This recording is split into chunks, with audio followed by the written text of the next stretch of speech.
Hey everyone, once again welcome to WS Tek, myself Gaurav. और आज के इस वीडियो के जरिए हम बात करेंगे हाइपर पैरामीटर ट्यूनिंग के बारे में। इससे पहले हाइपर पैरामीटर ट्यूनिंग करने से पहले हम यहाँ पर ये देखते हैं कि हमारे पास यहाँ पर हाइपर पैरामीटर्स कौन कौन से हैं, मतलब जिनको चेंजेस करने से हमारे पास हमारे मॉडल के अंदर इंप्रूवमेंट आती है।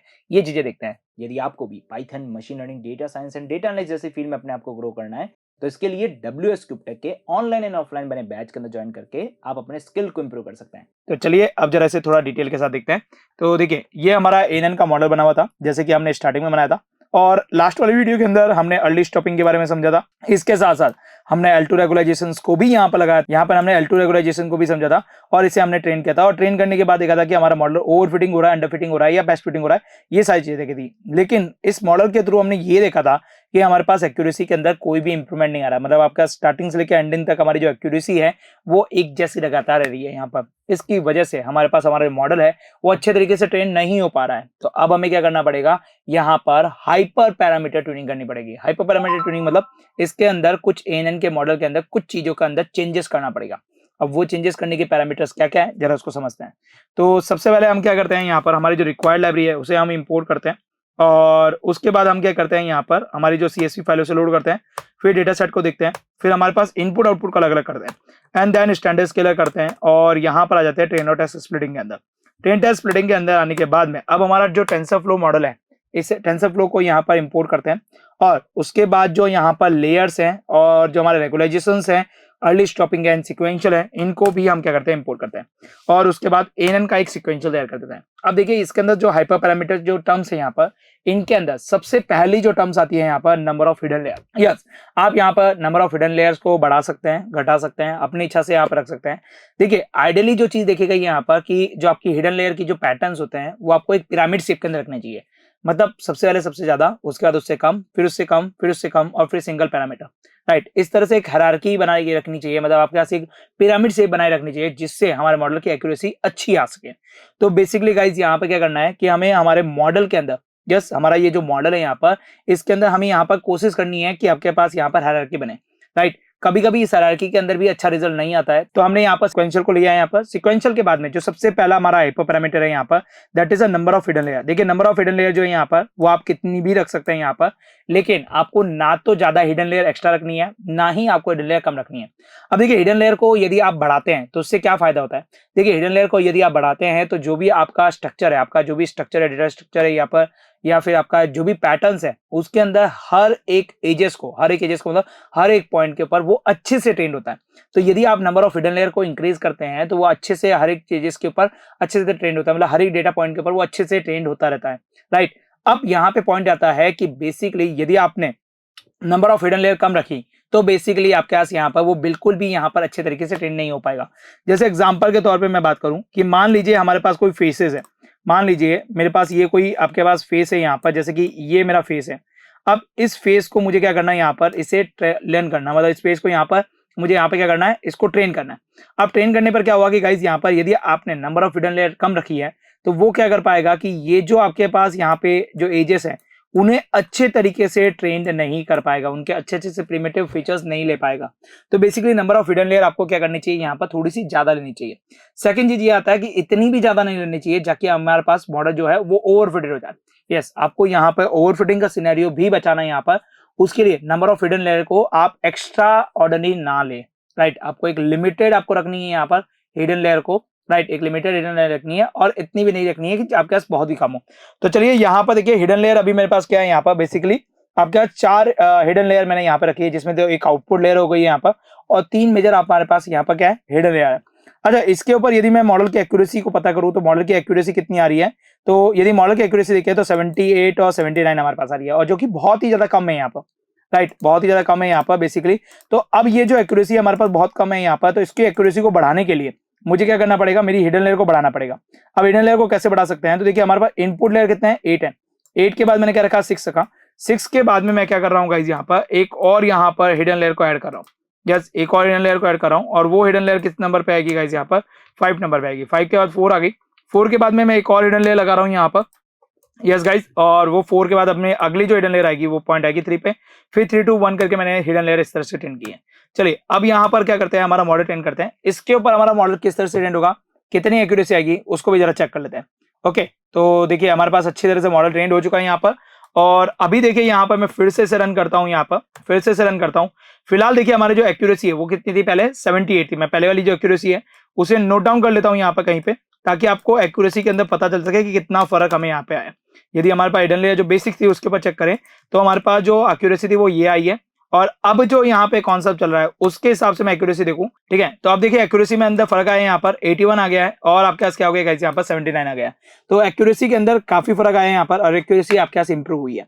सेकंड नंबर पे आपका जो हाइपर पैरामीटर ट्यूनिंग का पॉइंट आता है वो आता है हमारे पास नंबर ऑफ नोड्स। अब देखिए नंबर ऑफ नोड्स के अंदर मैंने यहाँ पे जो पैटर्न बनाने की कोशिश की है यहाँ पर, वो हमारे पास एक पिरामिड शेप है।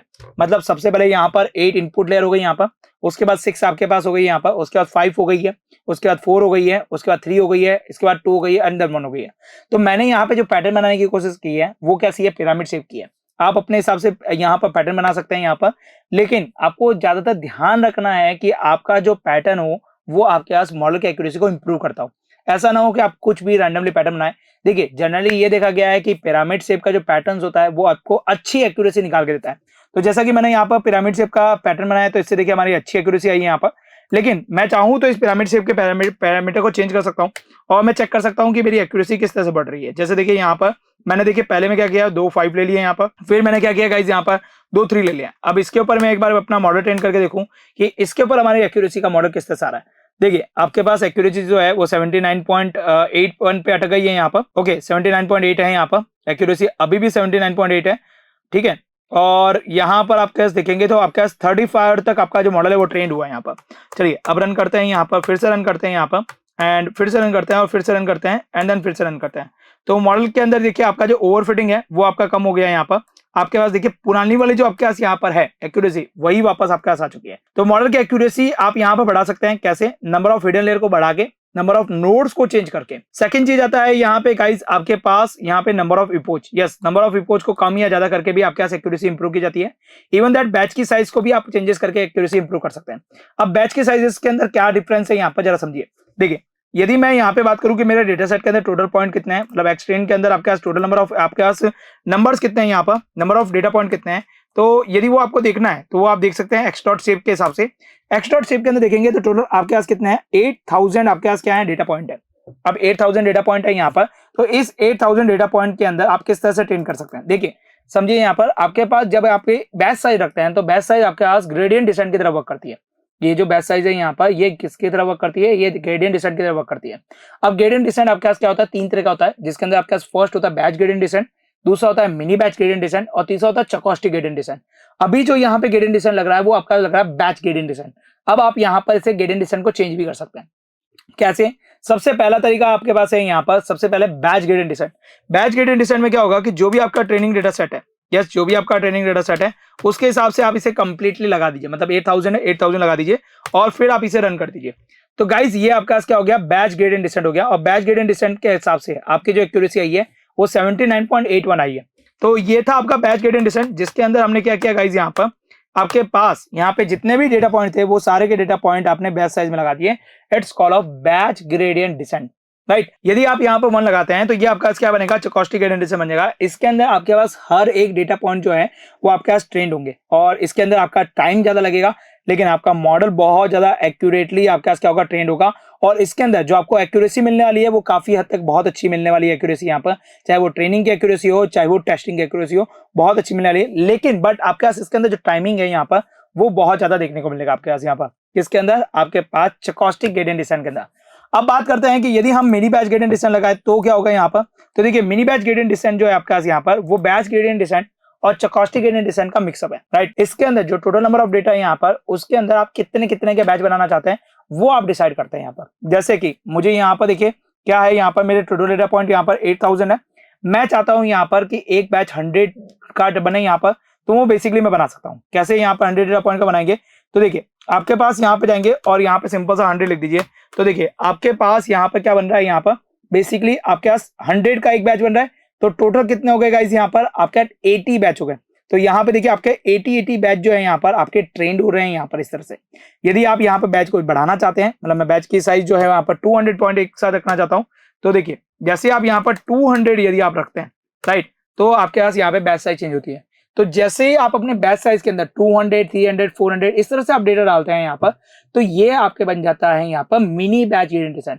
तो आप अपने बैच साइज को चेंज करते हुए आप अपने मॉडल की एक्यूरेसी को इंप्रूव कर सकते हैं। अब यहाँ पर थर्ड पॉइंट पे आता है आपके पास नंबर ऑफ हिप्पोज। देखिए काफी बार क्या होता है, आपके पास यहाँ पर नंबर ऑफ हिप्पोज बहुत कम देते हैं, जिसके ऊपर आपका मॉडल जो है वो अच्छे तरीके से ट्रेन नहीं हो पाता है, वो अच्छे तरीके से जो उसके फीचर्स होते हैं वो उनको गेट नहीं कर पाता है। तो फिर इसके लिए सबसे बेस्ट तरीका है कि आप नंबर ऑफ हिप्पोज की जो वैल्यू है उसे इंक्रीज करें। यस, नंबर ऑफ आपके पास यहाँ पर हिप्पोज जो है उसे इंक्रीज करें।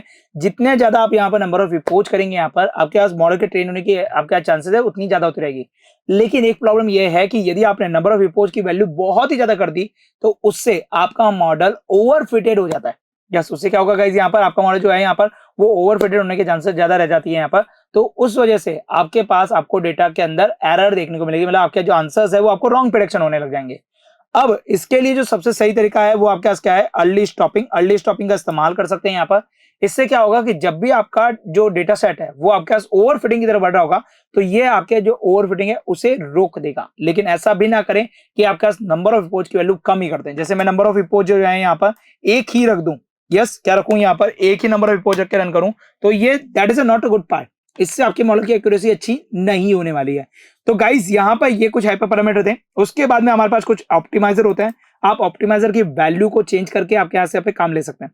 अब ऑप्टिमाइजर की वैल्यू कैसे चेंज होती है, जैसे फिलहाल अभी ये एडम ऑप्टिमाइजर है, इसके अलावा आरएमएस प्रो ऑप्टिमाइजर भी होता है यहाँ पर, इसके अलावा एडा डेल्टा होता है, एडा क्राउड होता है। इस तरह के ऑप्टिमाइजर को आप इस्तेमाल करके आप अपने मॉडल की एक्यूरेसी को इंप्रूव कर सकते हैं, राइट। तो ये कुछ आपके पास क्या थे, आपका हाइपर पैरामीटर थे जिनकी वजह से आप अपने मॉडल की एक्यूरेसी को इंप्रूव कर सकते हैं, राइट। आने वाले वीडियो के अंदर हम और भी चीजों के बारे में डिस्कस करेंगे इस आर्टिफिशियल न्यूरल नेटवर्क से रिलेटेड। लेकिन फिलहाल आज की वीडियो के लिए बस इतना ही रखेंगे। मिलते हैं हमारी अगली वीडियो के साथ, तब तक आप हमारे साथ यूं ही बने रहिए। Till then good bye.